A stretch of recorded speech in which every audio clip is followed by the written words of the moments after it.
नमस्कार प्रेक्षकांनो, ठरलं तर मग मालिकेच्या आजच्या म्हणजेच 17 जूनच्या भागात आपल्याला एक जबरदस्त असा ट्विस्ट पाहायला मिळणार आहे. पण त्याआधी जर तुम्ही माझ्या चॅनलवर नवीन असाल तर चॅनलला प्लीज सबस्क्राईब करा. आता आपण पाहतो की प्रिया स्वयंपाकघरात सगळं खरकट पसरून गेलेली असते व जाऊन सोफ्यावर बसते. सायली आता खाली येते व किचनमध्ये जाते व असं म्हणते, हे काय, मी तर ओटा आत्ताच आवरून गेले होते. पूर्णाजींनी असं खरकट बघितलं ना ओट्यावर, ते पण आज उपवासाच्या दिवशी, तर त्यांना अजिबात आवडणार नाही. असं म्हणत सायली आता पुन्हा सगळा स्वयंपाकघर आवरायला घेते. प्रिया मात्र तिची मजा बघत बसलेली असते व मनातच हसत असते. तर आता अस्मिता मुद्दामूनच पूर्णाजीला तिच्या खोलीतून बाहेर घेऊन येते. अस्मिता पूर्णाजीला असं म्हणत असते, अगं तुला भूक लागली असेल ना पूर्णाजी, मग उपवासाचं काहीतरी खाऊन घे चल. तर पूर्णाजी म्हणते, अगं मला नाही लागली आहे भूक, आणि उपवासाच्या वेळेला सारखं खायचं असतं का, मग उपवास कशाला करायचा. तर पूर्णाजी अस्मिताला स्वयंपाकघरात यायला नाही म्हणत असून सुद्धा अस्मिता आता तिला एक कारणं देऊन पूर्ण प्रयत्न करत असते की तिने स्वयंपाकघरात यावं. असं म्हणत ती आता मुद्दामच पूर्णाजीला स्वयंपाकघरात घेऊन जाते. पण सायलीने आधीच सगळं स्वयंपाकघरात आवरून ठेवलेलं असतं. अस्मिता पूर्णाजीला काहीतरी खायला जबरदस्ती करत असते, पण पूर्णाजी म्हणते, अगं मला खरंच नाही आहे भूक. तर सायली म्हणते, बरं पूर्णाजी, मग मी कॉफी देऊ का तुम्हाला. देतेस मी, तुम्ही बसा. तर आता सायली पूर्णाजीला कॉफी करून देते व म्हणते, विमलताई भाजी आणायला गेल्यात, तोपर्यंत मी मागच्या खोलीतला केर काढून घेते. तुम्हाला काही हवं असेल तर हाक मारा हा मला. असं म्हणत ती तिथून निघून जाते. तर आता पूर्णाजी कॉफी पियत असतात. तर आता किचनमध्ये कोणी नसताना अस्मिता व प्रिया उठून किचनमध्ये जातात व तिथे जो कचऱ्याचा डबा ठेवलेला असतो त्यात त्यांनीच खाल्लेले चॉकलेटचे कागद वगैरे असतात. आता प्रिया व अस्मिता तो कचऱ्याचा डबा घेऊन पूर्णाजीजवळ हॉलमध्ये येतात व म्हणतात, पूर्णाजी अगं हे बघ काय आहे यात. तर पूर्णाजी उठून आता किचनमध्ये येते. प्रिया असं म्हणते, अगं माझ्या पायाला कचरा लागला ना, तर तो टाकायला म्हणून मी गेले तेव्हा डस्टबिनमध्ये बघ मला काय दिसलं, रॅपर्स आहेत अगं ह्यात, कोणी खाल्लं असेल हे सगळं. प्रिया असं म्हणते, मी तर आलेच नाही ना सकाळपासून किचनमध्ये. अस्मितासुद्धा म्हणते, आणि मी अरबट चरबट तर खातच नाही बाबा. तर पूर्णाजी म्हणते, अर्जुनच्या बायकोचा उपवास आहे, कल्पनाचा पण उपवास आहे, अगं मग विमलने खाल्लं असेल. तर प्रिया म्हणते, नाही विमल खाऊच शकणार नाही, ती सकाळीच मार्केटला गेली आहे. तर प्रिया असं म्हणते, पूर्णाजी तुझ्या लक्षात येत नाही आहे गं, सायली सकाळपासून इथे होती, ती काय म्हणाली, निर्जळी उपवास करणार आहे, पण कोणाचं लक्ष नव्हता ना तेव्हा तिनेच खाल्लं हे सगळं. अगं फसवते ती आपल्याला, निर्लज्ज मुलगी.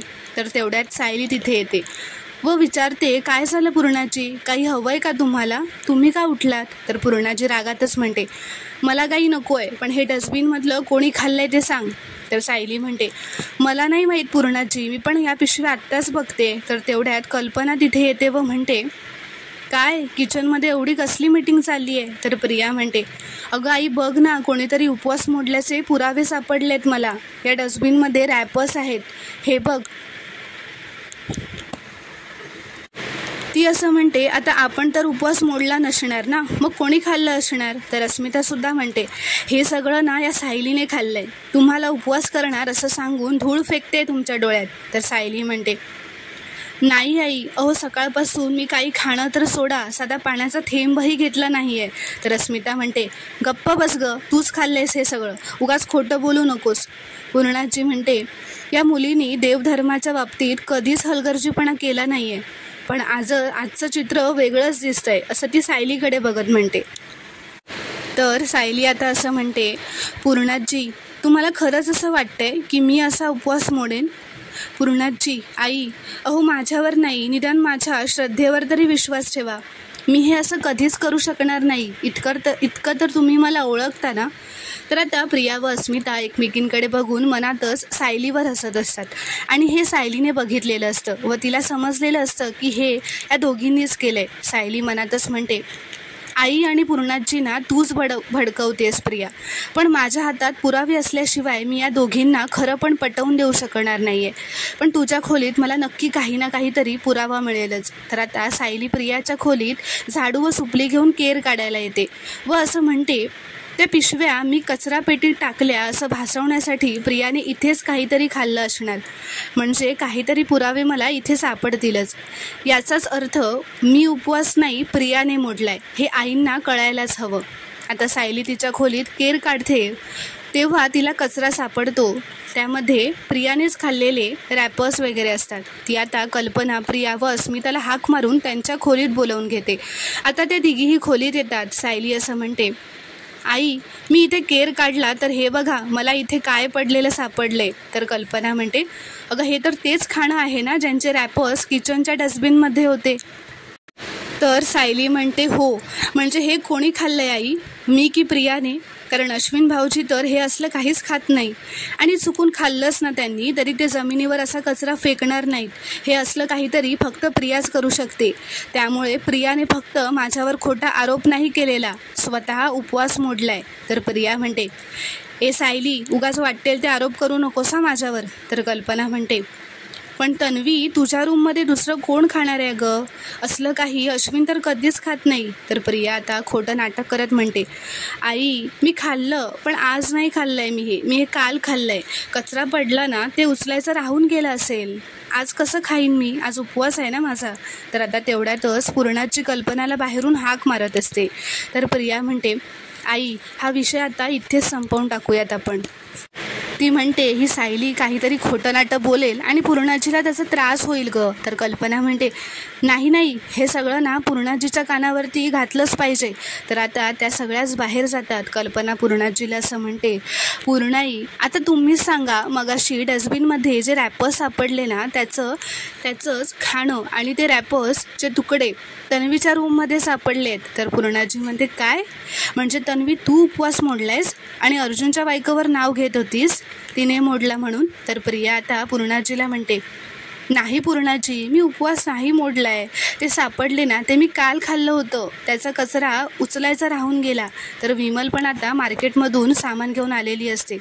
ती सुद्धा असं म्हणते, पण तन्वीताई असा कसा राहील कचरा? अहो आजच सकाळी मी तुमची खोली साफ केली आहे, तेव्हा हा कोणताच कचरा नव्हता. पूर्णाई हा सगळा कचरा सकाळचाच आहे. तर सायली म्हणते, आता हे कसं सावरून घेशील ग प्रिया, असं ती प्रियाला विचारते. तर प्रिया म्हणते, विमलताईंचं काय ऐकायचं, ती तुझीच बाजू घेणार. कल्पनासुद्धा म्हणते, मला तर काय खरं काय खोटं काहीच कळत नाही आहे. हा पण एवढं मात्र नक्की की विमल तिने केलेल्या कामाबद्दल कधीच खोटं नाही सांगणार. तर अस्मिता आता प्रियाची बाजू घेत म्हणते, पण तन्वी म्हणते ना की तिने उपवास मोडला नाही आहे, मग नसेल ना मोडला, थोडा तरी विश्वास ठेवा तिच्यावर. तर प्रियासुद्धा म्हणू लागते, हो माझ्यावर विश्वास ठेव ग पूर्णाजी. तर आता तेवढ्यातच तो डिलिव्हरीवाला तन्वीने ऑर्डर केलेलं जेवण असतं ते घेऊन दारात आलेला असतो. तो आता दारात येऊन असं म्हणतो, तन्वी सुभेदार तुमचं पार्सल आले. हे बघून आता पूर्णाची व कल्पना आणखीनच शॉक होतात. प्रिया आता ते घेण्यापासून नकार देत असते. त्याला म्हणते, नाही माझं नाही आहे हे, मी काहीच ऑर्डर केलेलं नाही आहे, तुम्ही पत्ता चुकला असाल, जा निघा इथून. तर तो मुलगा म्हणतो, अहो हाच पत्ता आहे आणि तन्वी सुभेदार यांच्याकडूनच ऑनलाईन पेमेंट झालं आहे, तुमचा मोबाईलवर नंबरसुद्धा आहे यात, तुम्ही बेल वाजवायची नाही असं मला सांगितलं होतं फोनवर, म्हणून मी गेटवर येऊन तुम्हाला कॉल केला, पण तुम्ही कॉल रिसीव्ह केला नाही, म्हणून मी डायरेक्ट आतमध्ये आलो. तुमचं पार्सल घ्या, मला उशीर होतोय. तर आता प्रिया चांगलीच तोंडावर पडलेली असते. सायली आता प्रियाला असं म्हणते, प्रिया अगं पटकन खाऊन घे, कसं आहे ना चायनीज थंड झालं की छान नाही लागत, अगं जा घे. तर प्रिया आता हळूच पुढे जाते व ते पार्सल घेते. पूर्णाची रागातच प्रियाकडे बघत असते. पूर्णाजी आता प्रियाला असं म्हणते, बास प्रिया, बास तन्वी, आता एक खोटं लपवायला दुसरं खोटं बोलू नकोस. खरं तर मी तुझ्याकडनं खूप कमी अपेक्षा करत होते, तरी प्रत्येक वेळेला अपेक्षा भंग होतोच, असं म्हणत पूर्णाजी रागातच तिथून निघून जाते. आता कल्पना पण प्रियाला म्हणते, तन्वी तुला जर का उपवास करायचा नव्हता तर तसं सांगायचंच ना, तुला कोणी काहीच बोललं नसतं, पण असा खोटारडेपणा करायची काहीच गरज नव्हती, असं म्हणून ती पण तिथून निघून जाते. आता सायली प्रियाजवळ येते व म्हणते, आता ना जरा कामाची सवय लावून घे प्रिया, नाही मगाशी वेळच्या वेळी जर स्वतःची खोली साफ केली असतीस ना तर अशी पकडली गेली नसतीस, आणि जर स्वयंपाक करायला शिकली असतीस ना तर अशी पार्सल मागवण्याची वेळ आली नसती तुझ्यावर. तर प्रिया रागातच असं म्हणते, ए मला तुझ्याकडून ज्ञान नको आहे, हां उगाच ज्ञान देऊ नकोस. तर सायली म्हणते ठीक आहे, नाही देत ज्ञान, पण एकच सांगते, जर माणसं जिंकायची असतील ना तर मनात खरेपणा असायला लागतो प्रिया. खोटेपणाच करत राहिलीस ना तर अशीच तोंडावर पडशील जशी आता पडली आहेस. तर प्रेक्षकांनो, आता पुढील भागात काय घडणार हे पाहणं खूपच रोमांचक ठरणार आहे. व्हिडिओ पूर्ण बघितल्याबद्दल धन्यवाद. व्हिडिओ आवडल्यास कॉमेंटमध्ये नक्की कळवा व चॅनलला प्लीज सबस्क्राईब करा.